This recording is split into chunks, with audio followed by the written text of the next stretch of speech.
नमस्कार. कनक खुशी न्यूज चॅनलमध्ये आपल्या सर्वांचे स्वागत आहे. शिक्षणाच्या गुणवत्तेवर कंत्राटी प्राध्यापक भरतीचा उच्च व तंत्रशिक्षण मंत्र्याचा तात्पुरता उतारा.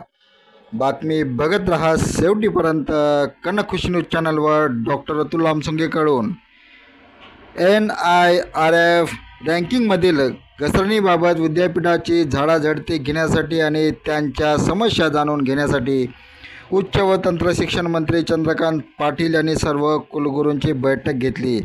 शिक्षण विभागाचे मुख्य सचिव वेणुगोपाल रेड्डी इतर अधिकारीही यावेळी उपस्थित होते. बैठकीदरम्यान कुलगुरूंनी प्राध्यापकाच्या रिक्त पदाचा मुद्दा उपस्थित केला. त्यावर याबाबत मला संपूर्ण माहिती आहे आणि ही पदे भरण्यासाठी कार्यवाही आपण सुरू केलेली आहे.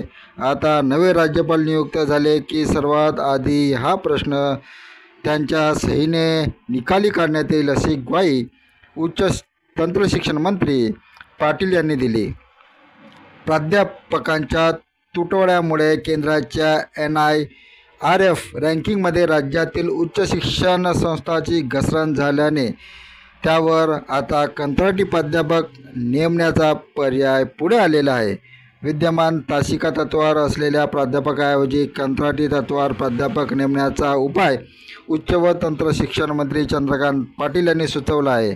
पूर्णवेळ प्राध्यापक भरती लवकरच पूर्ण केली जाईल, पण तोपर्यंत थांबता येणार नाही आणि यासाठी कंत्राटी प्राध्यापक नेमत विद्यापीठाने कामगिरी सुधारू शकतात, अशी भूमिका पाटील यांनी कुलगुरूच्या बैठकीत मांडली. कंत्राटी प्राध्यापकांना पगार CSRमधून भागवण्याचे संकेतही त्यांनी दिले. रिक्त पदाचे कारण पुढे करण्याऐवजी त्यावर तात्पुरता तोडगा काढणे आवश्यक आहे. त्यासाठी आता तासिका तत्त्वावर काम करणाऱ्याऐवजी कंत्राटी शिक्षक नेमण्याची त्यांचा पगार चुकता करण्यासाठी कंपन्याच्या सामाजिक उत्तरदायित्व उपक्रमातून CSR निधी उभा करता येईल, असा तोडगा त्यांनी दिला. परंतु याआधीच विद्यापीठे आणि महाविद्यालयांनी कंत्राटी प्राध्यापक भरती केलेली आहे. प्राध्यापक नसून तर शिक्षकेतर कर्मचारीसुद्धा कंत्राटी पद्धतीवर. अभियांत्रिकी महाविद्यालयाने तर 10 ते 20 वर्षापासून कंत्राटी प्राध्यापक आणि कंत्राटी शिक्षकेतर कर्मचारी यांचा भरणा केलेला आहे, परंतु अजूनपर्यंत त्यांना कायम केलेले नाही. तर प्राध्यापक भरती आणि शिक्षकेतर भरती कंत्राटी करून तो हा तोडगा नसून हा तात्पुरता उपाय आहे. परंतु 20-25 वर्षापासून कंत्राटी प्राध्यापक आणि शिक्षकेतर कर्मचारी यांना कायम करणे राज्य सरकारने निर्णय घेणे आवश्यक आहे.